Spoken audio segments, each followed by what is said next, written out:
संसद में मोदी सरकार का श्वेत पत्र पेश। निर्मला सीतारमण ने यूपीए शासनकाल में हुए आर्थिक प्रबंधन का लेखा जोखा रखा। सरकार के श्वेत पत्र में कहा, यूपीए सरकार ने देश की आर्थिक नींव कमजोर की, वित्तीय अनुशासनहीनता और भ्रष्टाचार का बोलबाला था। निर्मला सीतारमण ने कहा, पिछली सरकार की चुनौती पर हमारी सरकार ने जीत हासिल की, देश उच्च विकास के अचल मार्ग पर आ गया। लोकसभा चुनाव को लेकर बीजेपी की नई रणनीति श्वेत पत्र की बातों को जनता तक पहुंचाएगी। संसद में कल श्वेत पत्र पर होगी चर्चा। अधीर रंजन बोले, मैदान जंग में होगा फैसला। मोदी सरकार के श्वेत पत्र पर कांग्रेस का पलटवार, अपने काले कारनामे छिपाने की कोशिश कर रहे।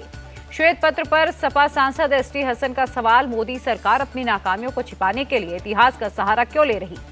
मोदी सरकार सही जानकारी लोगों तक नहीं पहुंचाना चाहती, कांग्रेस नेता टीएस सिंहदेव का निशाना। मोदी सरकार के खिलाफ ब्लैक पेपर लाई कांग्रेस। खरगे बोले, केंद्र सरकार की 10 साल की नाकामियों को जनता के सामने रखना मकसद है। कांग्रेस के ब्लैक पेपर पर प्रधानमंत्री मोदी का तंज, काले टीके से विकास को नजर नहीं लगती। बीजेपी नेता रविशंकर प्रसाद बोले, अपने काले कारनामों को छुपाने के लिए कांग्रेस लाई ब्लैक पेपर। पटना पहुंचकर नीतीश ने फिर कहा, एनडीए में ही रहेंगे, कहीं नहीं जाऊंगा। 2005 से बिहार के विकास का काम कर रहा हूं। नीतीश के बयान पर आरजेडी विधायक भाई वीरेंद्र का तंज, कहा, डर नहीं रहता तो पीएम से मिलने जाते सीएम। आरजेडी ने फिर कहा, 12 फरवरी को फ्लोर टेस्ट के दिन होगा खेला, आरजेडी के विधायकों को कोई नहीं तोड़ सकता। बिहार के डिप्टी सीएम सम्राट चौधरी का निशाना, आरजेडी की भी खुलेगी फाइल, सबकी जांच होगी। एनडीए में हो सकती है अकाली दल की वापसी, सोर्सेज के हवाले से खबर। बीजेपी लोकसभा की ज्यादा सीट चाहती है। केंद्र की टैक्स नीतियों के खिलाफ केरल सरकार का प्रदर्शन। दिल्ली के जंतर मंतर पर केजरीवाल, भगवंत मान हुए शामिल। सीएम केजरीवाल का केंद्र पर निशाना, कहा, मुझे रोकने के लिए इतने ज्यादा केस कर दिए जैसे देश का सबसे बड़ा आतंकी हूं। केजरीवाल ने ईडी को सरकार का नया हथियार बताया, कहा, मुझे जेल में डालना चाहते हैं। केंद्र ने पंजाब सरकार का 8,000 करोड़ रुपए रोका। 10 फरवरी से 2 दिन के पंजाब दौरे पर रहेंगे दिल्ली के सीएम। घर घर राशन स्कीम का लॉन्च कार्यक्रम में होंगे शामिल। खन्ना और खंडूर साहिब में रैली भी करेंगे। केरल सरकार के प्रोटेस्ट पर केंद्रीय मंत्री राजीव चंद्रशेखर ने बताया, नाटक के उत्तर बनाम दक्षिण का नैरेटिव सेट कर रहे। अनुराग ठाकुर का अरविंद केजरीवाल पर अटैक, कब तक ईडी की जांच से बचते रहेंगे? डिप्टी सीएम दुष्यंत चौटाला ने कहा, लोकसभा चुनाव में भी बीजेपी जेजेपी गठबंधन रहेगा जारी। अलग चुनाव लड़ने की खबरों को खारिज किया। खट्टर सरकार के खिलाफ अविश्वास प्रस्ताव लाएगी कांग्रेस। भूपेंद्र हुड्डा बोले, हरियाणा में कानून व्यवस्था खराब और बेरोजगारी बढ़ी।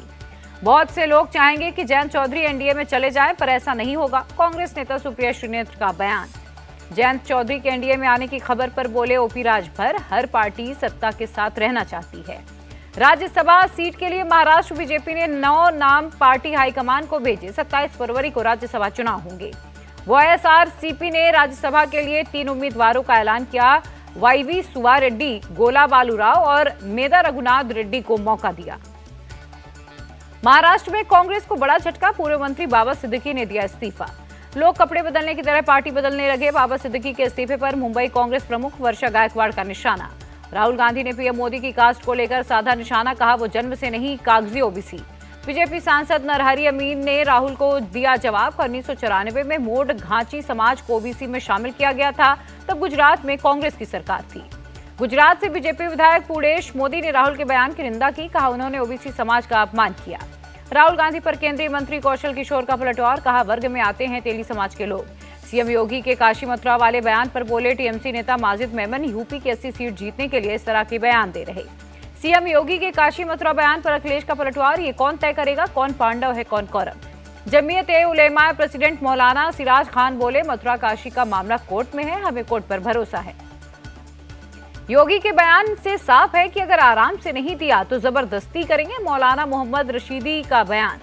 हल्द्वानी के इंदिरा नगर में अवैध मदरसे को तोड़ा गया। नगर निगम और पुलिस प्रशासन के लोगों पर पथराव। हल्द्वानी में बिगड़े हालात पर सीएम ने बुलाई हाई लेवल मीटिंग। अराजक तत्वों से सख्ती से निपटने के निर्देश। डीएम ने वनभूलपुरा में कर्फ्यू लगाया। लैंड फॉर जॉब स्कैम में कल राबड़ी देवी, मीसा भारती समेत 9 लोगों की पेशी। राउस एवेन्यू कोर्ट में होगी सुनवाई। हेमंत सोरेन की रिमांड कॉपी में ईडी का बड़ा खुलासा। ट्रांसफर पोस्टिंग के लिए रिश्वत के खेल में भी शामिल थे। कांग्रेस नेता धीरज साहू को ईडी का समन, 10 फरवरी को बुलाया। हेमंत सोरेन के दिल्ली वाले घर से बीएमडब्ल्यू धीरज साहू की निकली। दिल्ली नोएडा बॉर्डर पर किसानों का आंदोलन खत्म। प्रशासन से भरोसा मिलने के बाद आंदोलन को खत्म किया। 10 सूत्रीय मांगों के साथ किसानों की केंद्रीय मंत्रियों से भी बातचीत। सभी फसलों की खरीद पर एमएसपी गारंटी अधिनियम बनाने की मांग की। किसानों के प्रदर्शन की वजह से Noida greater Noida express way पर लगा लंबा जाम। लोगों को काफी दिक्कतों का सामना करना पड़ा। दिल्ली के भरत मंडपम में आचार्य श्रील प्रभुपाद की 150वीं वर्षगांठ पर समारोह, पीएम मोदी का वाद्य यंत्रों के साथ स्वागत। मध्य प्रदेश में सरकार यूसीसी लाई तो सड़कों पर उतरेगी कांग्रेस, विधायक आरिफ मसूद का बयान। राजस्थान के मंत्री किरोड़ी लाल मीणा बोले, समय की मांग है यूसीसी। महाराष्ट्र के पूर्व मंत्री छगन भुजबल का बयान, मराठा समाज को अलग से दे आरक्षण, ओबीसी कोटे में न करे कटौती। बंगाल विधानसभा में पेश हुआ बजट, बीजेपी के हंगामे से सीएम ममता हुई नाराज, कहा यह बीजेपी ऑफिस नहीं है। बंगाल सरकार ने लक्ष्मी भंडार योजना की राशि बढ़ाई, जनरल क्लास को 1000 रुपए और SC/ST महिलाओं को मिलेंगे 1200 रुपए। ममता बनर्जी पर बंगाल बीजेपी नेता शुवेंदु अधिकारी का पलटवार, विधानसभा उनका घर नहीं है, आज का बजट बकवास रहा। बंगाल बीजेपी विधायक अग्निमित्रा पॉल बोली, बजट में कुछ नहीं है, बस केंद्र और गरीबों की स्कीम में लूट की है रणनीति। गोवा विधानसभा में सीएम प्रमोद सावंत ने पेश किया बजट, कहा बजट का 30% हिस्सा महिलाओं के लिए। राजस्थान में भजनलाल सरकार का पहला बजट हुआ पेश, पीएम किसान राशि बढ़ाकर 8000 रुपए की गई, गेहूं का MSP भी बढ़ाया गया। सपा विधायक मनोज पांडे का बयान, स्वामी प्रसाद मौर्य का मानसिक संतुलन ठीक नहीं, वो क्या बोलते हैं उन्हें खुद नहीं मालूम। यूपी के डिप्टी सीएम ब्रजेश पाठक बोले, प्रभु श्री राम पर स्वामी प्रसाद मौर्य का बयान दुखद है। झारखंड के सीएम चंपई सोरेन ने की बैठक, माइंस और जियोलॉजी डिपार्टमेंट के कार्यों की समीक्षा की। दिल्ली में लाल कृष्ण आडवाणी से मिले बिहार के सीएम नीतीश कुमार, भारत रत्न मिलने पर बधाई दी। चंडीगढ़ में चुनाव को लेकर युवा कांग्रेस का विरोध प्रदर्शन, पुलिस ने प्रदर्शनकारियों को हिरासत में लिया। दिल्ली के गोकुलपुरी मेट्रो स्टेशन का स्लैब गिरा, एक व्यक्ति की मौत हुई। दिल्ली सरकार का DMRC को आदेश, मामले की जांच के लिए बनाया एक्सपर्ट कमेटी। अहमदाबाद नगर निगम के ग्रीन म्यूनिसिपल बॉन्ड की BSE लिस्टिंग, गुजरात के मुख्यमंत्री भूपेंद्र पटेल भी हुए शामिल। जोधपुर में 17 फरवरी को एयरफोर्स का एक्सरसाइज वायु शक्ति 2024 अभ्यास में जुटे जवान। राधा स्वामी सत्संग व्यास चीफ गुरिंदर सिंह ढिल्लों से मिले, हरियाणा के सीएम मनोहर लाल खट्टर, उनके मानवीय कार्यों को बताया प्रेरणादायी। MP विधानसभा में हरदा पटाखा फैक्ट्री धमाके पर चर्चा, सीएम मोहन यादव बोले, निष्पक्ष जांच होगी, दोषियों पर एक्शन लेंगे। MP में बीजेपी का गांव चलो अभियान, पूर्व सीएम शिवराज ने सीहोर के एक गांव में लोगों से किया संवाद। भारत म्यांमार बॉर्डर की फेंसिंग पर बोले मणिपुर सीएम, ये हमारी सरकार की भी मांग थी।